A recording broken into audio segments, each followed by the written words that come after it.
Good morning, नमस्कार। स्वागत है आपका स्टडी IQ यूट्यूब चैनल पर। मैं वासु। हमारी चल रही थी रेलवे की सीरीज।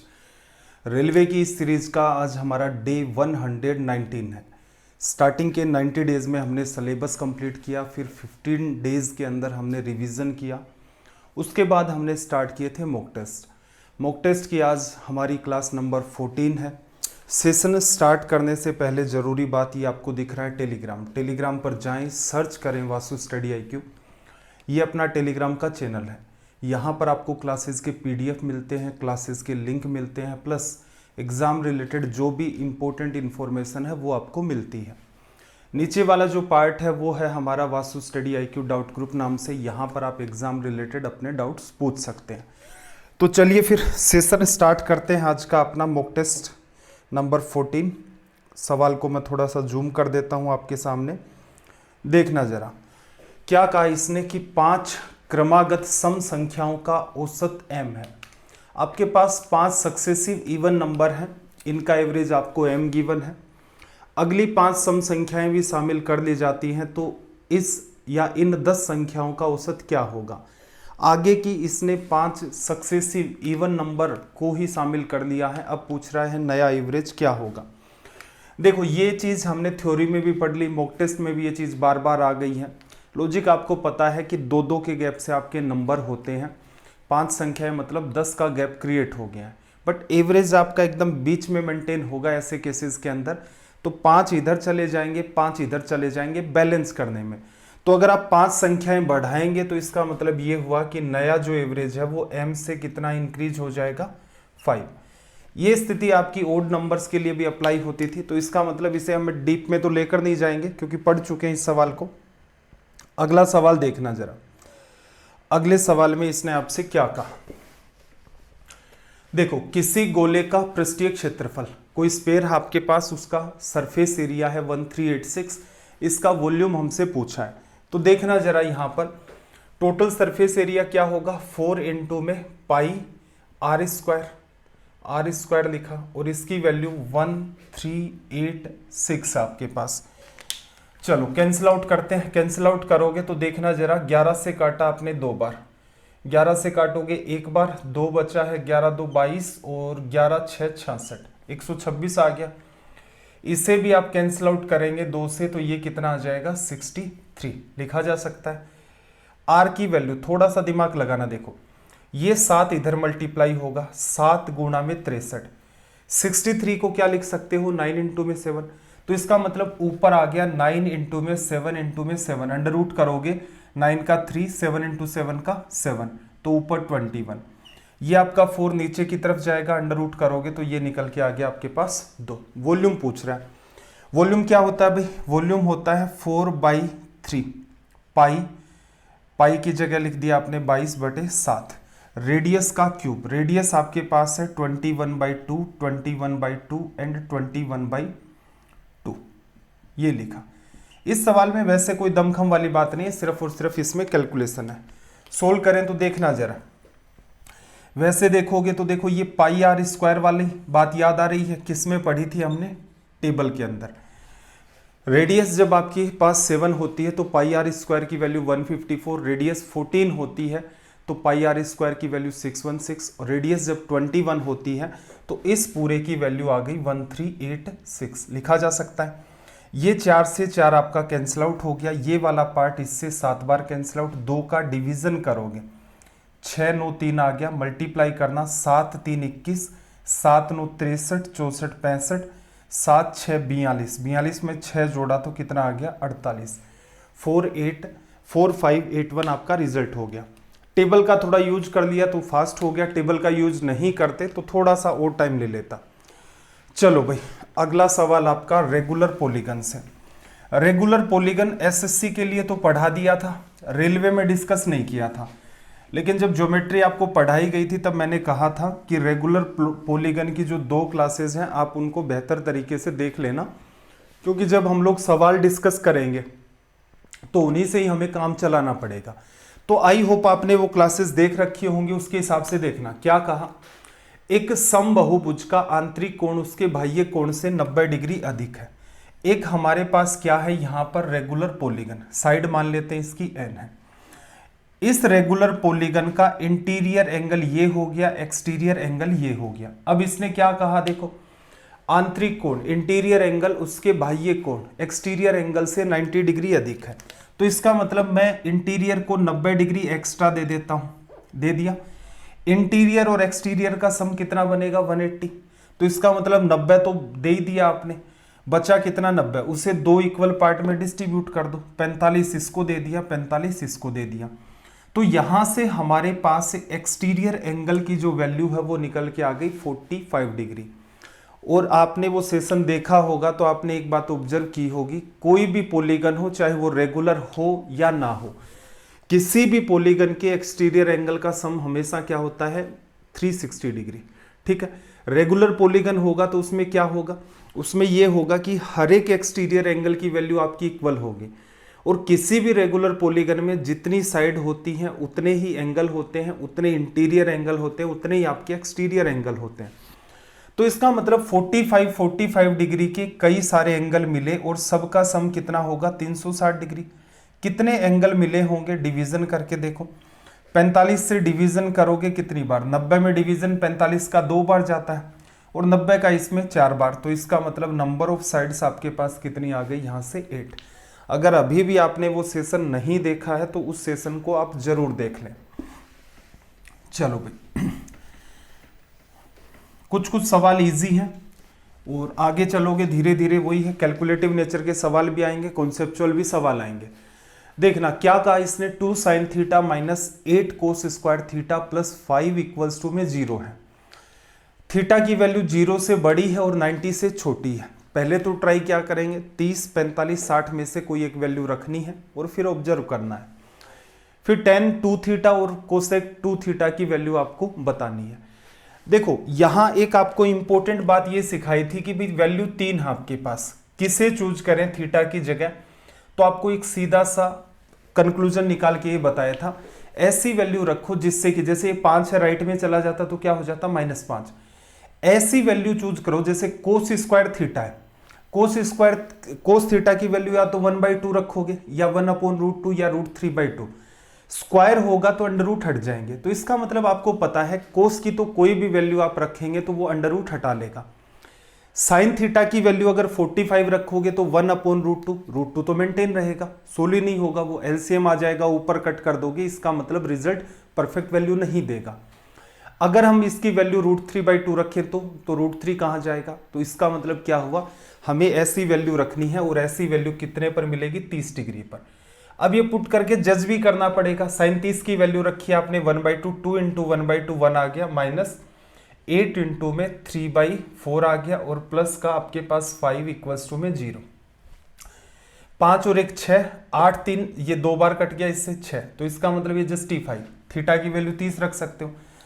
tan 2 थीटा, tan 60 की वैल्यू लिखती हमने √3 प्लस का साइन, कोसेक 2 थीटा, साइन 60 की वैल्यू होती है √3/2, तो इसकी वैल्यू क्या हो जाएगी 2/√3। √3 यहां से आपके पास एलसीएम आ गया तो ये इससे गुणा होगा, 3 + 2 5। क्या ऐसा ऑप्शन है, नहीं। नीचे की तरफ क्या है, वैल्यू परफेक्ट बनी हुई है तो ऊपर नीचे √3 का गुणा कर दो। 5√3 डिवीजन में अपने पास क्या मेंटेन हो गया 3। तो यहां से अपना करेक्ट ऑप्शन जो है वो निकल के आ गया डी। चलो भाई 5 नंबर का सवाल है, उसे ऑब्जर्व करना, थोड़ा सा जूम कर देता हूं, प्रॉपर दिख जाएगा आपको।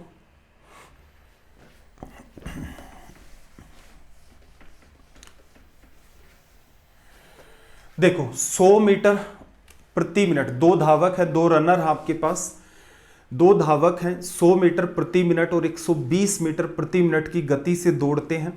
अगर दूसरा धावक दौड़ पूरी करने में पहले धावक से 10 मिनट कम समय लेता है तो दौड़ कितनी लंबी है। सिंपल सा लॉजिक है भाई, 2 रनर हैं, रनर की जो स्पीड है उसका रेशियो कितना है आपके पास 100 और इधर कितना है आपके पास 120। टाइम का रेशियो अगर आपको लेना है तो ये मामला आपका इंटरचेंज होगा। ये यहां आ जाएगा 120 और यहां आ जाएगा 100। अंतर कितने का 20 का, अंतर 10 का ही मेंटेन करना है तो क्या करो 2 का ही डिवीजन कर दो। यहां 60 आ गया, यहां 50 आ गया, 10 मिनट वाली बात जस्टिफाई हो गई। क्या हमेशा ही ऐसा करते हैं? नहीं, हमेशा ऐसा नहीं करते। जनरली हम लोग क्या करते हैं, जो बात दे रखी है वो पूरी की पूरी सोल्व कर देते हैं। क्या रेशियो आएगा? 6:5। एक का डिफरेंस 10 मिनट को बताता है, 6 किसको बता देगा? 60 मिनट को। यहां पर ऐसा बन रहा था तो मैंने आपको एक हिंट दिया कि ऐसा भी आप कर सकते हैं। चलिए भाई, तो इसका मतलब अगर एक्चुअल टाइम निकालेंगे तो ये 60 मिनट है। चलो, इसने भी दूरी बराबर तय की है, इसने भी दूरी बराबर तय की है। डिस्टेंस क्या होगी? स्पीड इनटू में टाइम। स्पीड कितनी है? 100 मीटर प्रति मिनट। 1 मिनट में 100 मीटर जा रहा है, तो एक बात बताओ, 60 मिनट में कितना चला जाएगा? 6000 मीटर या फिर 6 किलोमीटर लिखा जा सकता है। ये आपका रिजल्ट हो गया यहां से। चलो भाई, नेक्स्ट क्वेश्चन की तरफ मूव करते हैं। और पिछली क्लास में कुछ सवाल रह गए थे, उनको भी डिस्कस करेंगे जिनका लेवल काफी अच्छा था। और बाकी अगर आप पेपर दे रहे हैं या आपके हुए हैं अभी पेपर रिसेंट में, तो आपने ऑब्जर्व किया होगा इसी टाइप के सवाल रेलवे पूछ रहा है। कोस थीटा की वैल्यू आपको दे रखी है 5/13, tan square theta sec square theta की वैल्यू निकालनी है। देखो क्या करोगे, कोस थीटा आपके पास है 5/13। कोस थीटा रिप्रेजेंट किसको करता है? अभी बेस और हाइपोटेनस के रेशियो को। तो इसका मतलब परपेंडिकुलर निकालोगे तो कितना आ जाएगा? 12। कई बार रिपीट हो चुकी बात। टेन थीटा की वैल्यू लिखोगे तो परपेंडिकुलर अपॉन बेस 12/5 स्क्वायर है, तो इसका मतलब 144 और डिवीजन में कितना आ गया? 25। 5 का स्क्वायर 25। सेक स्क्वायर थीटा, तो यहां पर देखो ये कोस की 5/12 है, तो ये 5/13 है, तो इंटरचेंज करो। 13 का स्क्वायर 169 और अपॉन में कितना आ गया भाई? 25। दोनों का कर दिया आपने एडिशन। 9 4 आपका 13, 6 4 10 11 3, 313 अपॉन में 25। ऑप्शन बी अपना यहां से करेक्ट हो गया। इजी वे में कर सकते हो, कोई तनाव वाली बात नहीं है इन सवालों के अंदर, इसलिए जल्दी जल्दी इनको कर लेते हैं। देखना जरा, एकदम नकली सवाल है। देखो क्या करना था, सोल्व करना था। tan 30 डिग्री की वैल्यू 1/√3 प्लस का साइन, tan 60 आपके पास √3। फिर देखना जरा, कोस 30 की वैल्यू क्या होती है? √3/2 लिखा जा सकता है। देखो ऊपर नीचे जब आप √3 का मल्टीप्लाई करोगे, ये 1 बन जाएगा, ये 3 बन जाएगा, ऊपर बन गया 4 बन गया, 2 ऊपर जाएगा, 4 गुणा 2 8, अपॉन में नीचे भी गुणा किया था √3 का, तो ये कितना क्रिएट कर देगा आपका? 3। तो यहां से अपना ऑप्शन सी जो है वो करेक्ट हो गया। एक सवाल और है, वर्बली बताना। नोटबुक पेन आप लेकर के बैठा करो। देखो कोट थीटा की वैल्यू आपसे पूछी है। कोट थीटा की जगह आप ऐसा करो, इसको भी कोट आर की वैल्यू मान लो। ठीक है, सवाल में समस्या है थोड़ी सी, कोट आर कर दो। थीटा क्योंकि इसने बता नहीं रखा कि कौन से एंगल की बात कर रहा है, और क्यू को कर लो 90 डिग्री। डायग्राम में थोड़ी सी समस्या ये है।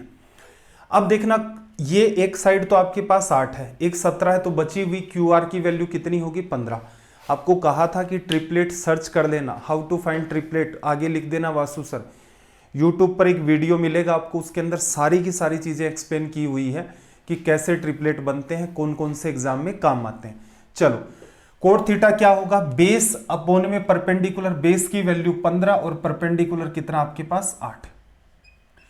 जो भी एंगल काम में लेते हैं ट्रिग्नोमेट्री में, उसके सामने वाली साइड हमेशा ही क्या होती है आपकी?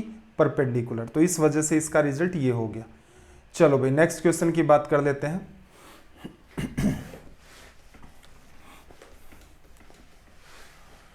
ए किसी कार्य को 20 दिन में पूरा कर सकता है, बी उसी कार्य को 25 दिनों में पूरा कर सकता है। दोनों ने एक साथ काम स्टार्ट किया है, लेकिन बी ने 5 दिनों के बाद काम छोड़ दिया। शेष काम ए कितने दिन में पूरा करेगा?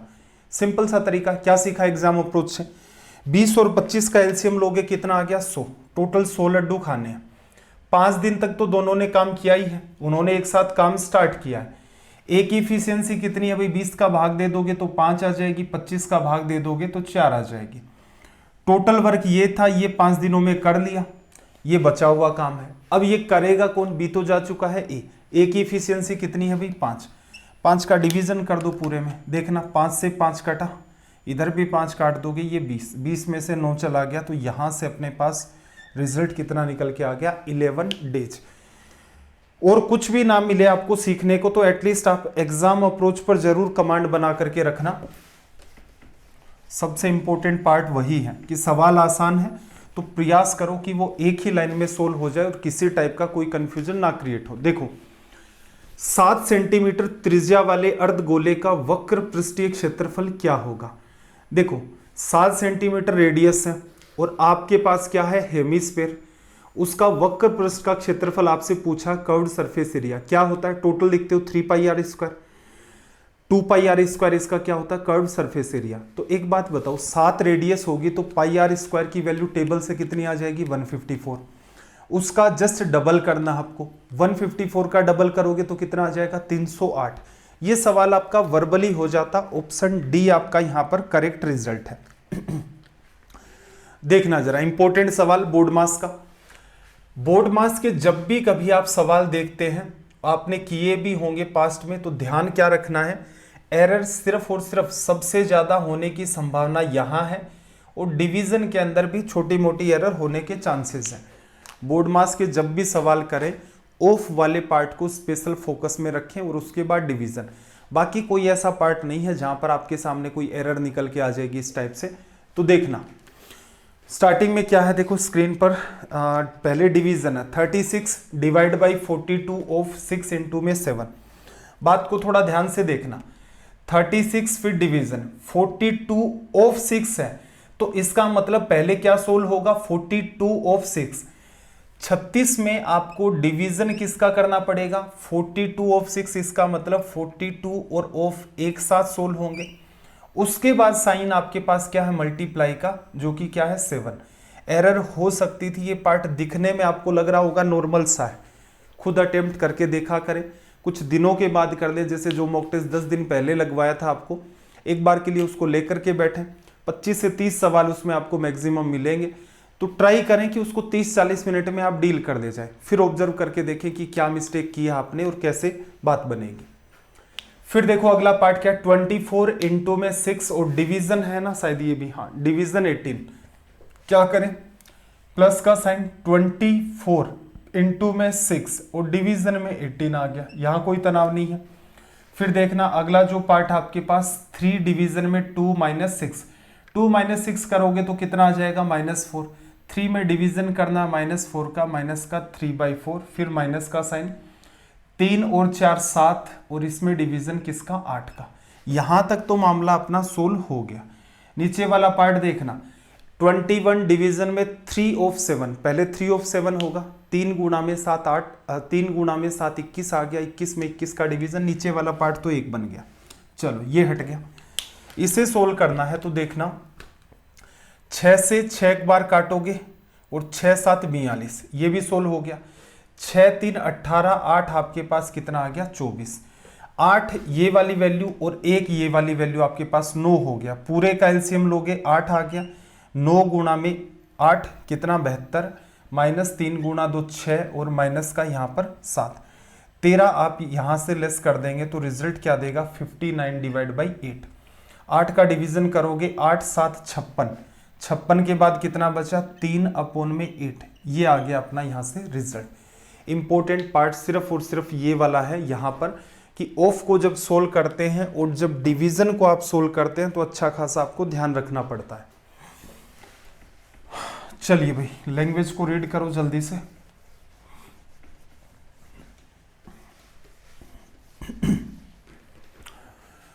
क्या कहा, ट्राइंगल एबीसी में AB बराबर AC है, एंगल BAC की वैल्यू 40 डिग्री है, तो आपसे एंगल B की वैल्यू पूछ रहा है। एकदम नकली सवाल है।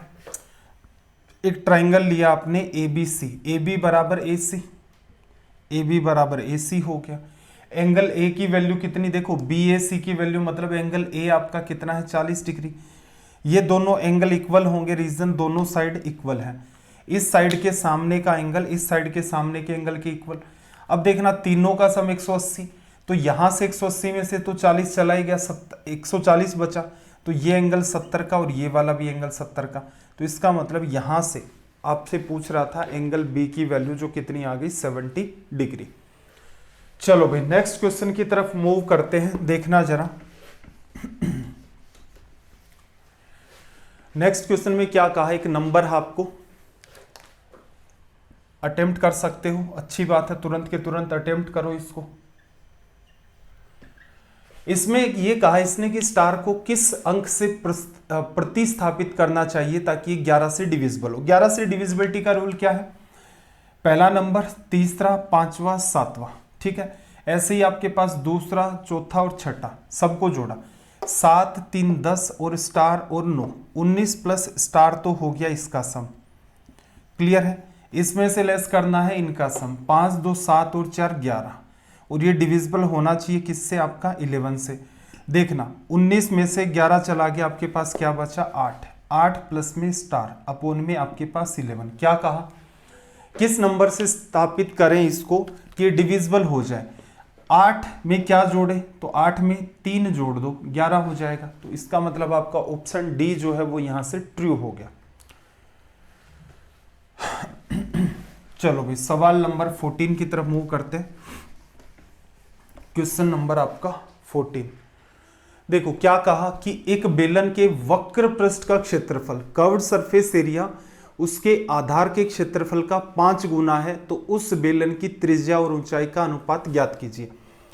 पहली बार आपने रीड किया होगा तो हो सकता है थोड़ा सा अजीब लगा हो या ये लगा हो कि ये कैसे सोल्व होगा, नकली सा सवाल है। वैसे देखो कर्व्ड सरफेस एरिया क्या होता है भाई बेलन का? 2 pi R H, 2 pi R base perimeter into में हाइट, और उसका आधार का जो क्षेत्रफल है वो क्या है? पाई आर स्क्वायर, सर्कल होता है।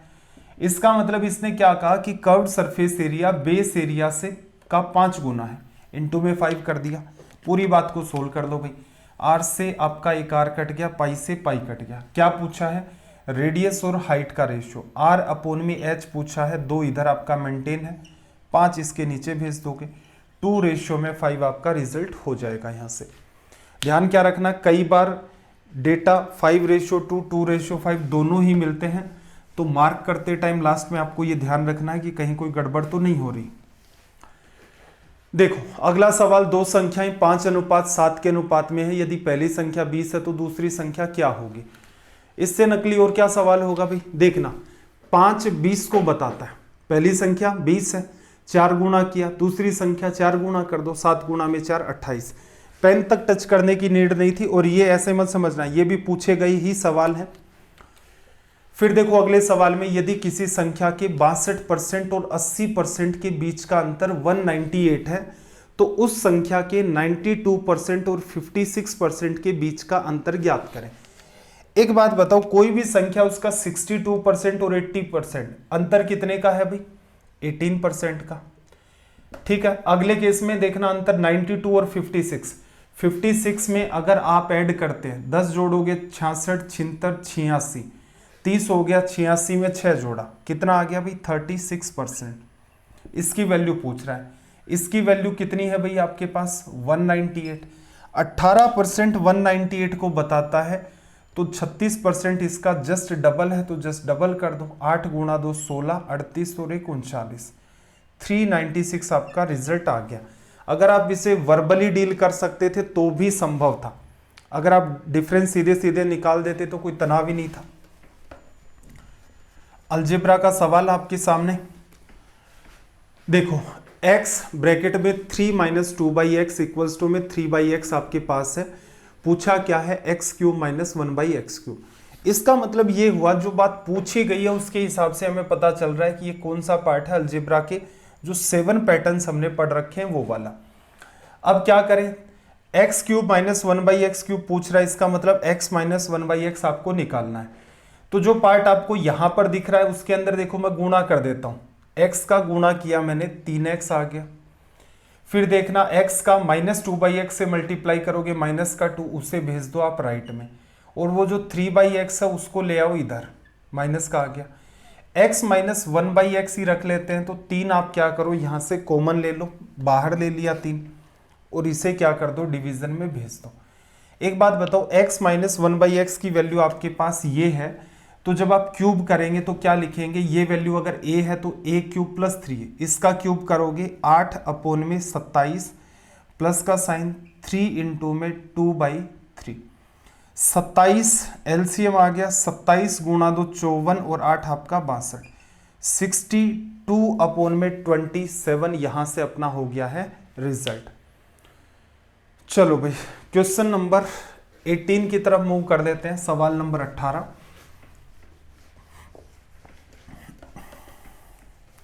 अब तक के जितने भी मॉक टेस्ट दिए हैं आपने, उनमें अब तक जो सवाल चल रहे हैं उसके हिसाब से ये मॉक टेस्ट इजी रहा आपका।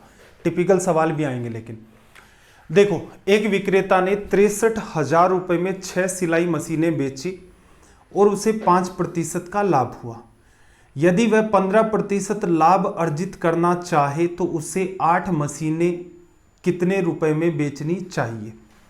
बात को थोड़ा सा ऑब्जर्व करना। असल में क्या है, हम लोग जब भी करते थे ऐसे सवालों को, एक आर्टिकल को हम लोग टारगेट करते थे।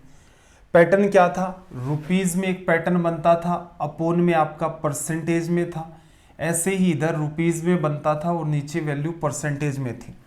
ये पैटर्न मैंने आपको अच्छे तरीके से एक्सप्लेन करके सिखाया था, रीजन भी आपको बताया था कि ऐसा क्यों लिखते हैं, कैसे इसको क्रिएट कर दिया।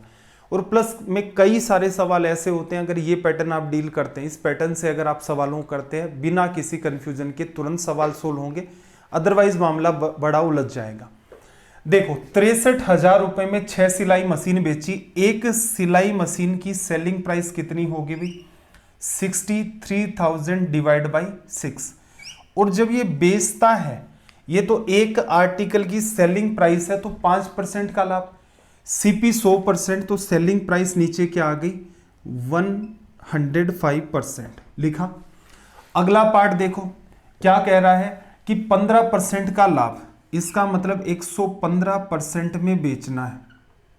ठीक है, 15% का लाभ अर्जित करना है। 8 मशीनें कितने में बेची, x में बेच दो, तो इसका मतलब एक की कीमत x/8।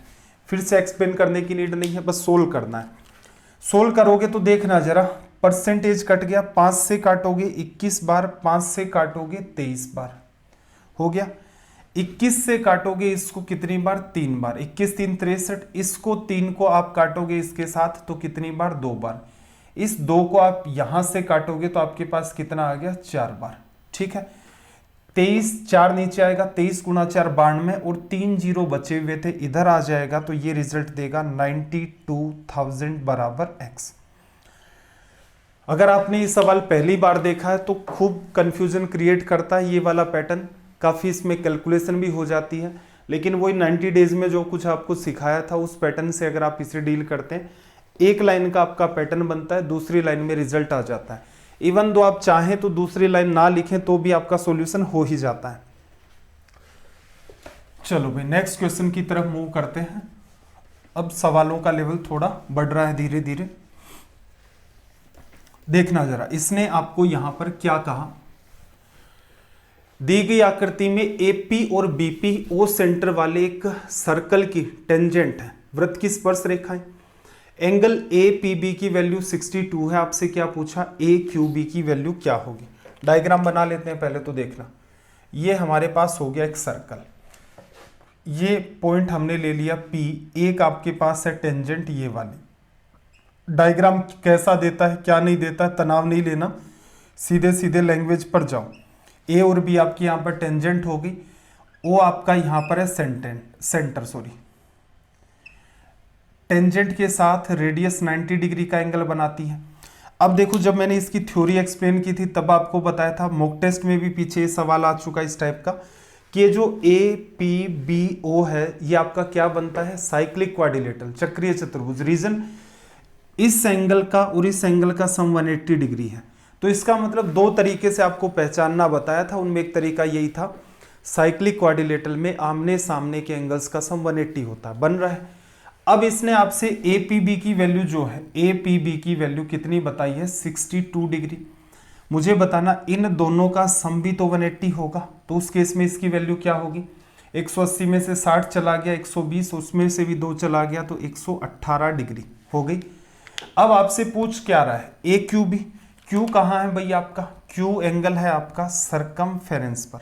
देखो, ए और बी ने सेंटर पर 118 डिग्री का एंगल बनाया है, ए और बी सरकमफेरेंस पर कितना बनाएगी, आपको पता है ये जितना भी एंगल होगा उसका जस्ट डबल है। इधर आ जाओगे, जस्ट हाफ करना है, तो 59 डिग्री, इसका हाफ हो गया, ये बन गया हमारा रिजल्ट।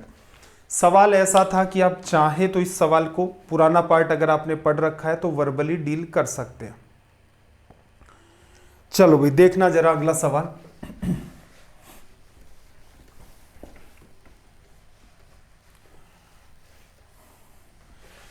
देखो 27a³ माइनस 2√2b³, इसकी वैल्यू आपसे पूछ रहा है। एक तो देखो सबसे समझदारी वाला तरीका तो ये है कि आपको फॉर्मूला पता है। आप अगर इसे गौर से देखें तो असल में देखा जाए तो ये 3a का होल क्यूब है माइनस √2b का होल क्यूब है। ये सोल्व करना है। जब आप सोल्व करते हैं तो क्या लिखते हैं, x³ माइनस y³, तो क्या करोगे x minus Y, 3a minus √2b। फिर क्या करते हो भाई, x square 9a square plus यहां पर किस फॉर्म में, अच्छा इसका स्क्वायर कर दोगे तो ये 2b स्क्वायर, माइनस का साइन है तो यहां पर प्लस आ जाता था, दोनों का गुणा 3√2 3√2ab, ये आपका रिजल्ट हो गया। मैच कर सकते हो। 3a माइनस √2b, ये तो चलो सभी के अंदर ही है, 9a स्क्वायर सभी में ही है। फिर देखना प्लस का 2b स्क्वायर, तो ऑप्शन ए और डी आपका हट गया। फिर आपको चूज करना ऑप्शन बी और सी में से। बी और सी के अंदर ऑब्जर्व करोगे तो सी अपना करेक्ट हो गया। ठीक है, क्या ये लिखने की नीड थी? नहीं भाई, थोड़ी सी समझदारी लगाओ। ये पूरा का पूरा सवाल अगर आप कोशिश करें तो माइंड में हो रहा है। जस्ट आपको ये पता होना चाहिए कि जो बात दी गई है और जैसा फॉर्मेट इसने आंसर के अंदर दे रखा है किसके साथ जस्टिफाई करेगा। ये बात अगर आप पकड़ गए कि 3a का होल क्यूब माइनस √b का होल क्यूब, ये आपका पार्ट है, सीधे सीधे आप इसको मैच करवा सकते थे। ठीक है, दूसरा तरीका क्या होगा, दूसरा थोड़ा सा फालतू सा ही तरीका है, वैसे तो प्रीफर तो नहीं करते। क्या करो, जैसे किसी वैल्यू को 0 कर दो। जैसे b को आप 0 कर देंगे तो कोई फायदा नहीं होगा, सभी के अंदर 9 गुणा 3 27 a स्क्वायर बनेगा। a को जब आप 0 करेंगे तो आपका रिजल्ट बनना चाहिए माइनस 2√2b³। ठीक है, option A B C D में से a जहां जहां दिख रहा है सबको हटा दिया। ऑप्शन ए क्या बनेगा, √2b माइनस का है, इसे गुणा करना है आपको माइनस 2b का स्क्वायर, तो गुणा करोगे रिजल्ट प्लस का आएगा। ए ऑप्शन आपका हट गया। बी में क्या होगा भाई, अगेन जब आप ए को हटा चुके हैं तो यहां से आ जाएगा माइनस का 2√2 और बी का क्यूब। ऑप्शन सी की बात करोगे तो देखना सी में भी यही बात है, इसका मतलब ये सत्य हो सकते हैं। डी की बात करें तो इसमें रिजल्ट प्लस का आ गया। अब फिर वही समस्या, बी और सी में से वैल्यू को चेंज करो, कोई दूसरी वैल्यू मानो, उसके हिसाब से इसको सोल्व किया जाएगा। ठीक है, अब मुद्दे की बात ये है, अच्छा बी के अंदर भी देखो, ठीक है ये बात तो ठीक। देखो मुद्दे की बात ये है कि ये काम होते हैं अनवांटेड। हालांकि मैं आपको वैल्यू पुट से सवाल करवाता हूं, मैंने आपको सिखाए भी हैं। रीजन क्या होता है, वो सवाल किए जाएं जो सच में टिपिकल है। अब मुद्दा ये है कि आप अपनी थोड़ी सी मेहनत बचाने के चक्कर में कि नहीं 5-6 फॉर्मूले हैं उनको याद नहीं करूंगा, मैं तो ऐसा कोई जुगाड़ ढूंढ लूंगा कि उनसे भी छुटकारा मिल जाए। देखो ये तो वाहियात बातें हैं, दिन में आपके पास खूब टाइम होता है, 5-6 गिने चुने फॉर्मूले हैं वो आपको याद करने हैं, बार बार उनको लिखोगे, इधर से उधर यूज करोगे उनको, तो इतने में अच्छे से कमांड आ जाएगी। तो जरूरी पार्ट क्या है आपका, ये अनवांटेड काम नहीं करना है कि जबरदस्ती वैल्यू पुट नहीं करनी है जहां पर आपको दिख रहा है और सिर्फ आपने याद नहीं किया है, इस वजह से ही समस्या पैदा हो रही है। चलो भाई नेक्स्ट क्वेश्चन की बात कर लेते हैं। देखो 5 सेंटीमीटर त्रिज्या वाले एक वृत्त में एक जीवा केंद्र से 3 सेंटीमीटर की दूरी पर है। जीवा की लंबाई, एक 5 सेंटीमीटर रेडियस का आपके पास सर्कल है, सेंटर से एक कोड जो है वो 3 सेंटीमीटर की दूरी पर है। तो सेंटर से इस पर परपेंडिकुलर ड्रॉ करते हो, कोड को 2 बराबर हिस्सों में डिवाइड करेगा। ये लेंथ आपकी 3 आ गई। रेडियस कितनी है भैया आपके पास, रेडियस है 5, 3-5 की वजह से ये 90 डिग्री है, ये वैल्यू 4, ये भी 4, तो इसका मतलब इस कोड की जो लेंथ है वो कितनी आ जाएगी, 8। ये बन गया अपना रिजल्ट। ये वो वाला सवाल है, आप चाहे तो इसे वर्बली डील कर सकते हैं, इनको करना भी संभव होता है।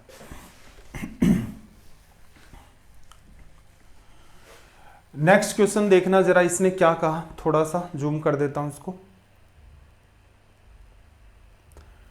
देखो क्या कहा, एक व्यक्ति ने अपनी किसी वस्तु पर इस प्रकार मूल्य अंकित किया जिससे उसे 40% का लाभ हो। मतलब एक पर्सन है, वो किसी आर्टिकल पर मार्क प्राइस लिखता है और इस हिसाब से मार्क कर देता है कि उसे 40% का प्रॉफिट हो। लेकिन उसने एक सेल की घोषणा की और उसे वस्तु के अंकित मूल्य पर 20% की छूट दी। अब क्या करता है वो, एक सेल को अनाउंस करता है कि सेल चल रही है, आर्टिकल खरीदोगे तो 20% का आपको डिस्काउंट भी मिलेगा। इस पूरे लेन देन की प्रक्रिया में व्यक्ति को होने वाला लाभ क्या है? सवाल का स्तर क्या है, इजी मानते हैं इसको। रीजन, 100 रुपए में अगर आपने आर्टिकल खरीदा है, स्टार्टिंग में आप उस पर 140 लिखते हो, तभी आपको 40% का लाभ होगा। अब सेल चल रही है, 140 पर 20% का डिस्काउंट, 140 का 10% कितना होता है 14, 20% कितना होगा 28। 140 में से 28 को लेस कर दो, कितना बचा 112। 100 रुपए का आर्टिकल 112 में बेच रहे हो, 12% का आपके पास प्रॉफिट आ गया।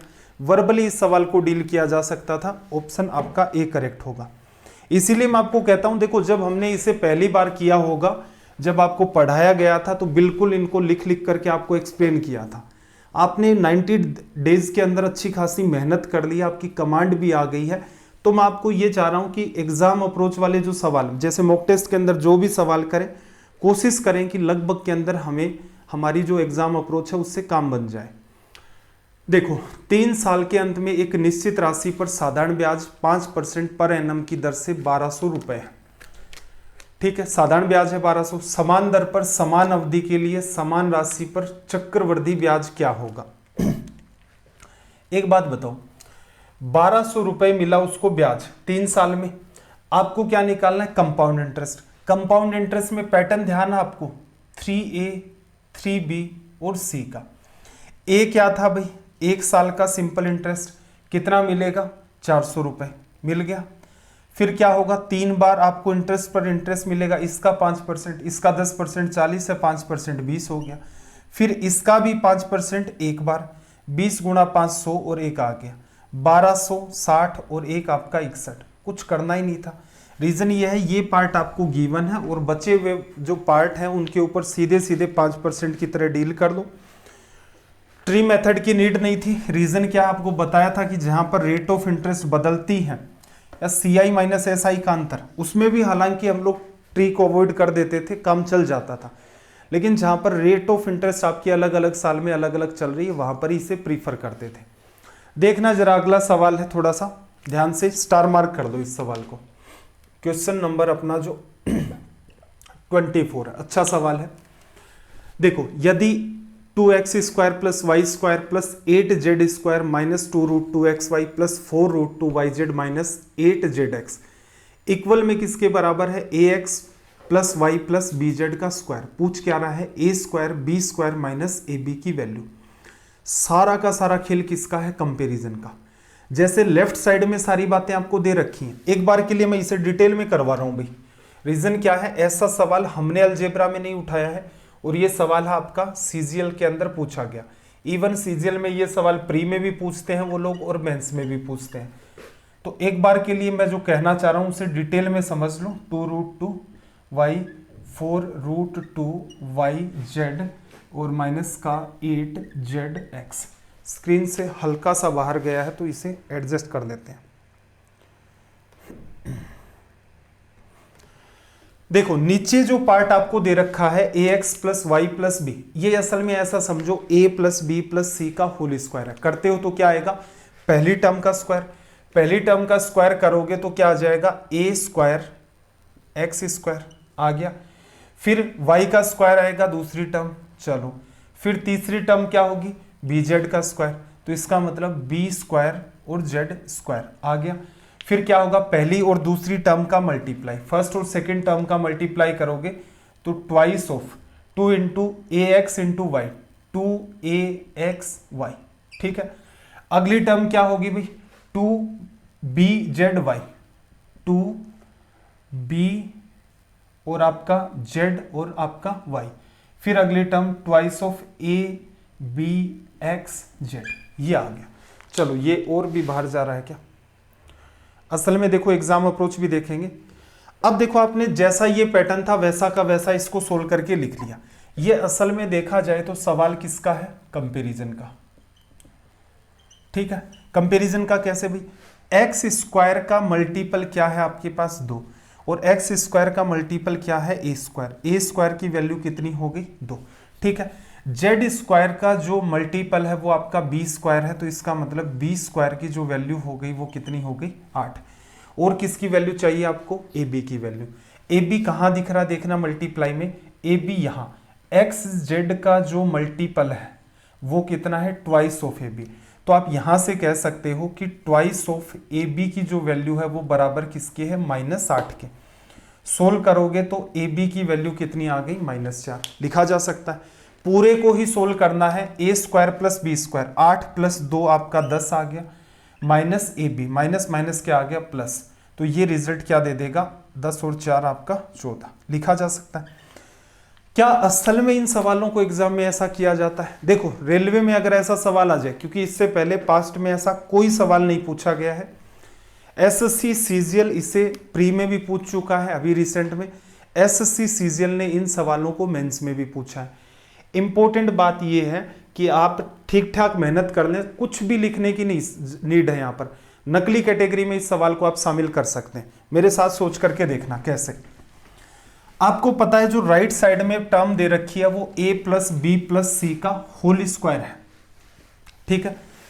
अब जब आप स्क्वायर करेंगे, असल में आपको a स्क्वायर चाहिए प्लस b स्क्वायर चाहिए माइनस का ab चाहिए, तो इसका मतलब पहली टर्म का स्क्वायर करोगे तो a स्क्वायर x स्क्वायर का मल्टीपल a स्क्वायर, और लेफ्ट में x स्क्वायर का मल्टीपल 2, a स्क्वायर की वैल्यू आ गई 2 प्लस b स्क्वायर सॉरी, पहली टर्म का स्क्वायर, दूसरी टर्म का स्क्वायर, तीसरी टर्म में आपके पास bz है, स्क्वायर करोगे तो b स्क्वायर z स्क्वायर, तो z स्क्वायर का जो मल्टीपल होगा लेफ्ट साइड में वही b स्क्वायर होगा। z स्क्वायर का मल्टीपल कितना आपके पास 8 माइनस, फिर ab कैसे बनेगा, ट्वाइस ऑफ ax bz वाली term, twice of ax bz, b twice of ax bz, xz का जो मल्टीपल है वो क्या है 2ab, xz का मल्टीपल असल में देखा जाए -8 -2ab के बराबर है, माइनस से माइनस कट गया यहाँ पर, 1 मिनट क्या गड़बड़ किया हमने, अच्छा मल्टीपल क्या आपका देखो ट्वाइस ऑफ ab xz,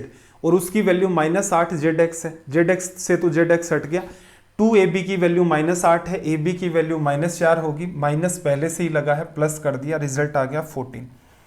तो असल में देखा जाए देखो सारा खेल है मेहनत करने का और चीज़ों को अंडरस्टैंड करने का। पहले वाले सवाल अपने वही नकली टाइप के से चल रहे थे, कोई तनाव नहीं आ रहा था, बहुत ज़्यादा हाई फाई भी नहीं करना होता है सेशन को कि आपको डरा ही दिया जाए। रीज़न क्या है, सीरीज अगर हमने स्टार्ट कर रखी है रेलवे के लिए तो इसका मतलब रेलवे के आसपास घूमना चाहिए मामला। अगर सीरीज अपनी सीजीएल मेंस की है तो वो मेंस के आसपास घूमती हुई नजर आए, कि जैसे सवाल मेंस में पूछे जाते हैं वैसे सवाल कंसीडर हों, उनसे टिपिकल लेवल के सवाल भी शामिल किए जाए। प्री की जो सीरीज है वो प्री जैसी दिखे आपको, कैट की सीरीज है वो कैट जैसी दिखे, तो इस वजह से क्या है बहुत ज़्यादा टिपिकल भी नहीं बनाते, रिलेवेंट रखने का प्रयास करते हैं। सवाल नंबर 25 देखना, बोर्ड मास पर बेस्ड आपका एक सवाल है, ध्यान क्या रखना है, ऑफ का और डिवीजन का। चलो भाई शुरुआत कर देते हैं स्टार्टिंग से। 8 इसके बाद आपके पास है डिवीजन, फिर ब्रैकेट, 8 - 3 आपके पास हो गया कितना 5, और फिर आपके पास क्या है यहां पर डिवीजन। डिवीजन के अंदर क्या है 4 डिवीजन 4 ऑफ 8, पहले 4 × 8 16 होगा, 4 × 8 32, 4 में 32 का डिवीजन करोगे तो यहां पर क्या आ जाएगा 1/8, और इसे 1/8 को मैं 8 ही लिख देता हूं तो 8 × 5 40 बन गया समाधान। फिर देखना प्लस का आपके पास क्या है 4, और फिर आपके पास माइनस, 4 × 4 डिवीजन में 8, 16 में 8 का डिवीजन, असल में पहले तो क्या करना 4 डिवीजन 8 1/2, उसको 4 से मल्टीप्लाई करोगे तो ये 2 आ जाएगा। ये अंदर वाले ब्रैकेट का समाधान, बाहर क्या है इसके बाद -2, और ये हो गया। चलो भाई नीचे वाले पार्ट की बात कर लेते हैं। 8 × 8 डिवीजन में 4, 8 में 4 का डिवीजन 2, 8 गुणा में 2 अपने पास आ गया 16, माइनस 8 डिवीजन 8 ऑफ 2, पहले क्या करना 8 में 8 का डिवीजन करके 1 × 2 नहीं करना है, पहले 8 ऑफ 2 करोगे 16, 8 में 16 का डिवीजन करोगे 1/2 माइनस का 7, ये हो गया। चलो भाई ये बात यहां से खत्म। 8 डिवीजन में 40, 8/40, 1/5 यहां बन गया। यहां देखना जरा ये वाली वैल्यू 9 में से लेस करोगे 18, 17/2 आ जाएगा, ये बात ऊपर चलेगी 2/85। ये क्या गड़बड़ की अभी देखना जरा, रीज़न वही है, आप ही को दिमाग लगाना पड़ेगा। यहाँ पर कुछ ना कुछ प्रॉपर गड़बड़ कर दी है। अब ये मिस्टेक है, यहाँ तो पकड़ में नहीं आएगी, तो एक बार देख लेना। चलो भाई सवाल नंबर 26 की तरफ मूव करते हैं। Question number 26।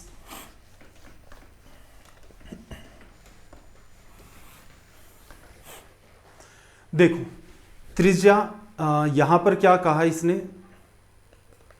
त्रिज्या के दो वृत्त 1 minute, the circle of radius 7 centimetre and 5 centimetre. सवाल को कुछ ऐसे रीड करना हिंदी में कि 7 सेंटीमीटर और 5 सेंटीमीटर रेडियस के दो सर्कल एक दूसरे को ए और बी में काटते हैं, उनके केंद्रों के बीच की दूरी 10 है, और यहां पर आपसे पूछा है कॉमन कोड की लेंथ क्या होगी। इंपॉर्टेंट कैटेगरी में डाल लेना, ठीक है। हालांकि यहां पर एसएससी के लिए जब हम लोग पढ़ेंगे तो हमें कई सारी बातों को डिस्कस करना है, लेकिन अभी के लिए आप एक यूनिवर्सल अप्रोच को समझ लो। ये सेंटर ओ है और ये ओ डैश है, तो मैं लिख देता हूं ओ डैश, दोनों सेंटर के बीच की दूरी कितनी है 10। पहले वाली रेडियस कितनी है 7 और दूसरे वाली कितनी है 5। पहले वाली रेडियस की बात करें तो ये रेडियस है 7 और इस दूसरे वाली रेडियस की बात करें तो ये 5। ये मैं मान लेता हूं ए और बी, काटा इन्होंने। ये दूरी आपकी 10 है। असल में आपको ये जो कॉमन कोड है इसकी लेंथ निकालनी है। कॉमन कोड असल में क्या करेगी, इसके परपेंडिकुलर होगी हमेशा ही, प्रूफ अभी नहीं देख रहे, और सेंटर से परपेंडिकुलर ड्रॉ करते हो कोड को दो बराबर हिस्सों में वो डिवाइड कर देता है। इसका मतलब पूरी लेंथ अगर मैं ए बी की वैल्यू अगर मैं यहाँ से x मानता हूँ तो यह लेंथ मेरे पास कितनी आ जाएगी x/2, और नीचे वाली भी कितनी आ जाएगी x/2। एसएससी में जब हम लोग पढ़ेंगे तो हम लोग एक कई सारी बातें देखेंगे कि जब सर्कल एक दूसरे के सेंटर से गुजरते हैं तो यहाँ पर ओ डैश ए आपका इक्विलेटरल ट्रायंगल बनता है, एक सिनेरियो। दूसरा सिनेरियो ये भी होता है इनके अंदर कि ये जो 7 और आपने 5 ड्रॉ की है, कई बार ये एक दूसरे सर्कल की टेंजेंट की तरह भी बिहेव करती हैं, तो वो राइट एंगल ट्रायंगल का आपका सिनेरियो क्रिएट हो जाता है, ठीक है। इससे थोड़ा सा और टिपिकल होगा, उनमें दोनों ही रेडियस सेम होती हैं, लेकिन डिस्टेंस की वजह से मामला प्रॉपर जस्टिफाई नहीं करता इक्विलेटरल का, क्यों, सेंटर से नहीं गुजरते। और एक अप्रोच जो है कि इस सवाल के अंदर अप्लाई होगी यूनिवर्सल अप्रोच। यूनिवर्सल क्या है, हर जगह अप्लाई होगी, चाहे आपको लॉजिक पता हो या ना हो। अलग अलग पढ़ लेते हैं कि राइट एंगल ट्रायंगल का ऐसा सिनेरियो होगा, इक्विलेटरल का ऐसा होगा, तो वहां टाइम नहीं लगता। इस अप्रोच से सारे सवाल सोल्व हो जाएंगे। और ये ऐसी अप्रोच भी नहीं आपको पता नहीं है कि सर आपने तो हमें ये पढ़ा ही नहीं। देखना जरा कैसे सोल्व करोगे। देखो सब कुछ हटा दो, बस इस बात को देखना, ये जो ट्रायंगल है आपका ये वाला, इसमें ये वैल्यू 10 है, क्या ये राइट एंगल ट्रायंगल है? 5 7 10 नहीं है भाई। कैसा ट्रायंगल है ये? ट्रायंगल हो गया आपका, तीनों साइड अलग अलग है, ये आपका स्केलेन हो गया। साइड का सम 5 7 12 और 10 22, सेमी पेरीमीटर 11। हीरो का फॉर्मूला लगाओगे तो एरिया √11, 11 में से 10 चला गया 1, 7 चला गया 4, 5 चला गया 6, ये आ गया इसका एरिया। एक बात बताओ, एरिया ऐसे भी तो लिख सकते हो 1/2, बेस में मान लो इसका 10 और हाइट में मान लो इसकी x/2। बस खेल इतना सा ही है ऐसे सवालों को सोल्व करने का। ये आपकी यूनिवर्सल अप्रोच है, कैसा भी पैटर्न बने हर जगह अप्लाई होगी।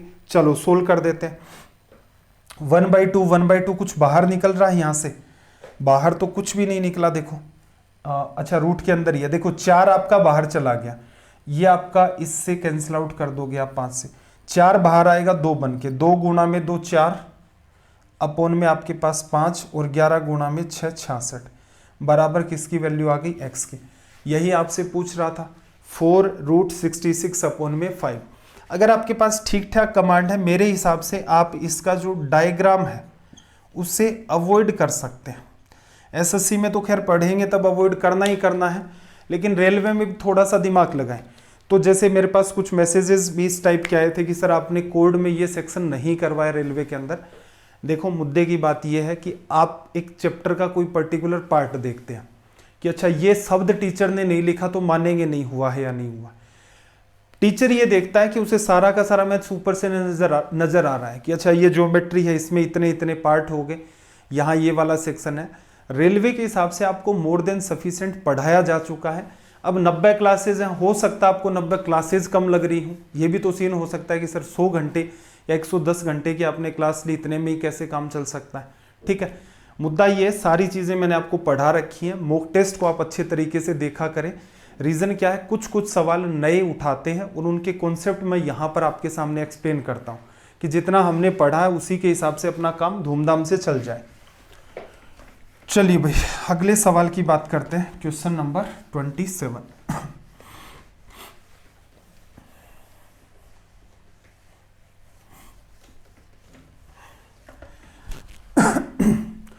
27 में देखो क्या कहा, यदि किसी वस्तु का विक्रय मूल्य उसके क्रय मूल्य से 8% अधिक है और प्रस्तावित छूट उस वस्तु के अंकित मूल्य की 10% है, तो उसके क्रय मूल्य का उसके अंकित मूल्य से अनुपात क्या होगा।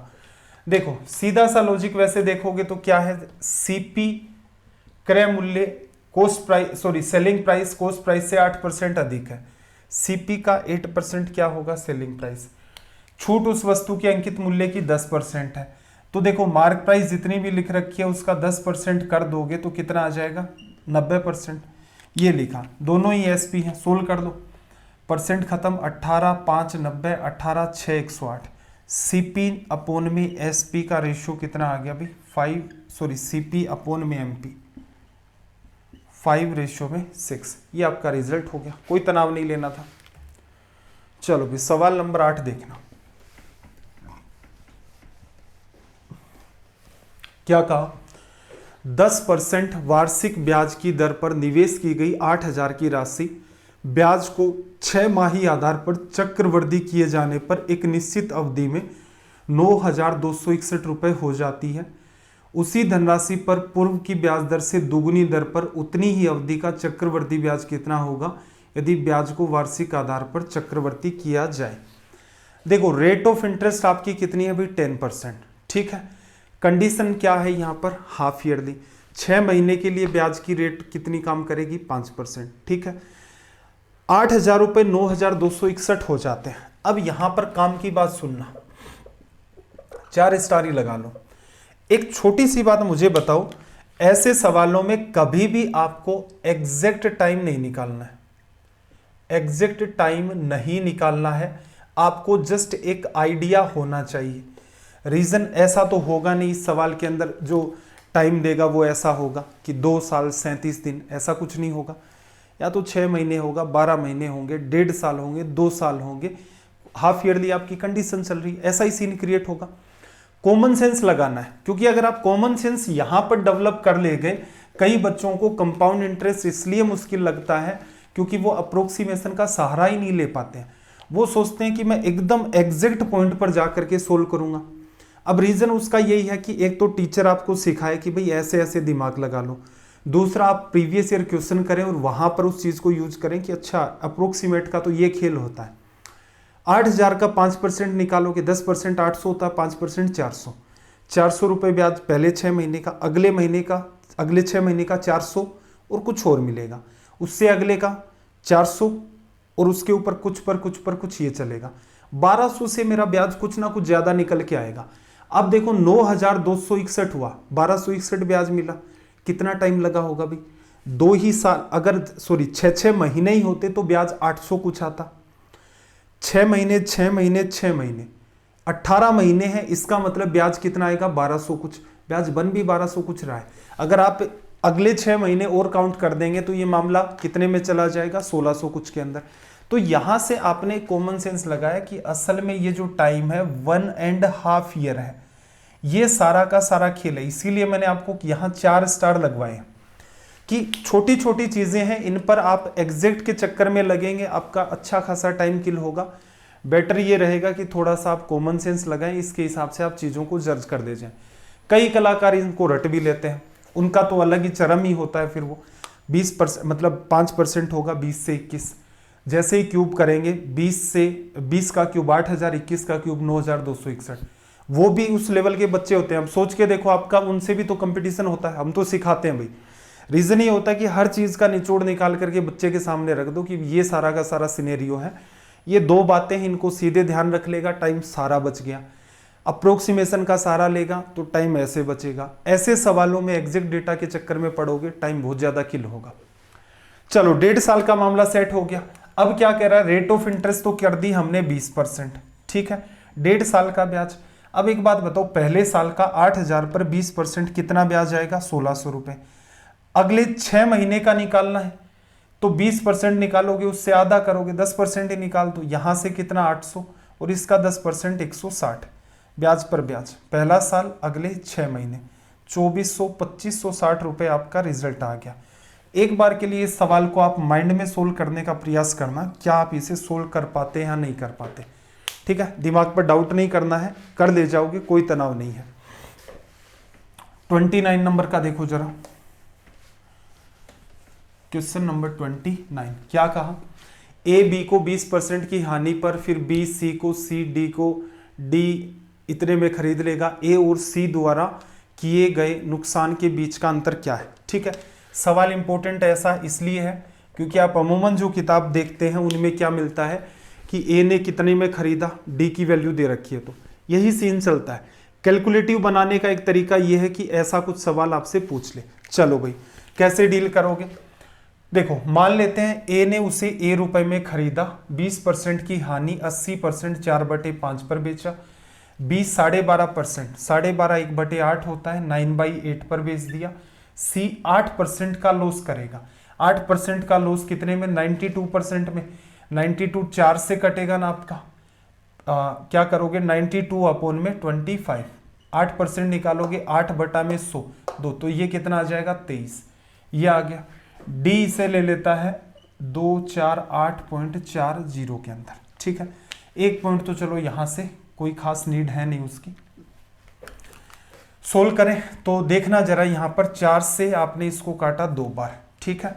8 8 16 17 18, 9 से कट जाएगा, 9 गुणा 2 18, 18 में आपने जोड़ा 6, 9 7 63, 63 के बाद 5, 9 6 आपका 54, ये आ गया। 23 का डिवीजन करोगे तो देखना, 23 एक बार पॉइंट लग गया, 4 बचा, 23 2 46, ठीक है भाई। 25 गुणा 2 50 होगा, 50 के एक जीरो की वजह से खत्म, यहां 5 बचा, 5 गुणा 5 25, 25 को 12 से करोगे, 25 को 4 से करते हो 100 और उसको 3 से कर दोगे 300 रुपए। तो यहां से सीन क्या बना, ए ने उसे खरीदा था कितने में, 300 में। अब सवाल इसने कैलकुलेटिव कर दिया, तो क्या करें, सोल्व करें। ए का नुकसान, ए बी को 20% के लॉस पर, इसका 20% निकालोगे, 60 रुपए आ गया। एक नुकसान तो ये है। चलो अगली बात पर आ जाओ, ए बी को बेचता है 300 के 4/5 पर, और बी को इसके ऊपर लाभ होता है कितने का, 12.5% का, 12.5 के हिसाब से 9/8 में बेचेगा। फिर क्या करता है, सी 8% के लॉस पर, हमें आगे नहीं जाना है, इसका 8% निकाल लो, 8/100। सोल्व कर दें, ये पार्ट इससे कटा, 8 से 8 कट गया आपका, और यहां से देखना जरा, 4 गुणा 3 12, 12 गुणा 9 108, 108 में 5 का डिवीजन जोड़ करो, 21.6, और इन दोनों के बीच ये किसका लॉस है आपका, ये आपका सी का लॉस है, ये आपका ए का लॉस है। अंतर निकालना है, 20 चला गया, कितना बचा आपके पास, 40, एक और चला गया, 39.6, 38.4, ये आपका रिजल्ट आ गया ऑप्शन बी। बिल्कुल सवाल की नेचर जो थी वो कैलकुलेटिव थी। चलिए भाई, आज का सेशन तो यहाँ कंप्लीट हो गया है। आज के सेशन के स्टार्टिंग के जो सवाल थे वो इजी टाइप के ही थे, ये मान के चलो 16-17 जो भी सवाल थे, 18 सवाल थे। बीच में जो अलजेब्रा का सवाल हमने उठाया, प्लस में जो ज्योमेट्री का सवाल था, प्लस यहाँ पर जो आकर के एक अप्रोक्सीमेशन आपको सिखाया, प्लस में जो लास्ट वाला सवाल, कि इस टाइप के भी सवाल आपसे पूछ लिए जाते हैं। तो कुल मिलाकर के 5-6 बातें यहाँ पर आज के सेशन में सीखने लायक थी। अगर समझ आ गई हैं तो बहुत अच्छी बात है, समझ नहीं आई है तो 90 डेज में आपने जो नोट्स बनाए थे उनमें एटलीस्ट इनको शामिल कर लेना, क्योंकि अभी रेलवे एग्जाम का फेज सेकंड स्टार्ट होने वाला है। और ऐसा है नहीं कि आगे चल के मेंस जब कंडक्ट होंगे या आगे भविष्य में जो बच्चे सीईटी देंगे या एसएससी देंगे, अभी मई से जो स्टार्ट होने वाला है, ये चीज़ें काम नहीं आएंगी। चीज़ें बिल्कुल काम आएंगी। सीजीएल दोगे तो कुछ और बूस्ट करना पड़ेगा, रेलवे के अंदर ये दौड़ने लग जाएंगे। मेंस आएगा उससे पहले कुछ और सीरीज भी स्टार्ट कर देंगे। चलो फिर आपको ये सेशन कैसे लगते हैं एटलीस्ट कमेंट जरूर किया करें। अगर आपका कोई सजेशन है तो सजेशन भी रखा करें, और अगर हो सके तो इन क्लासेस को अपने दोस्तों के साथ जरूर शेयर करें। 6 तारीख से अपना स्टडी IQ ऐप के ऊपर एसएससी सीजीएल और सीडीएस को टारगेट करके पेड कोर्स आ रहा है, तो आप उसे इंस्टॉल कर सकते हैं। चलिए फिर मिलते हैं अगली क्लास में। आपका दिन रात सब मंगलमय हो। जय हिंद, जय भारत।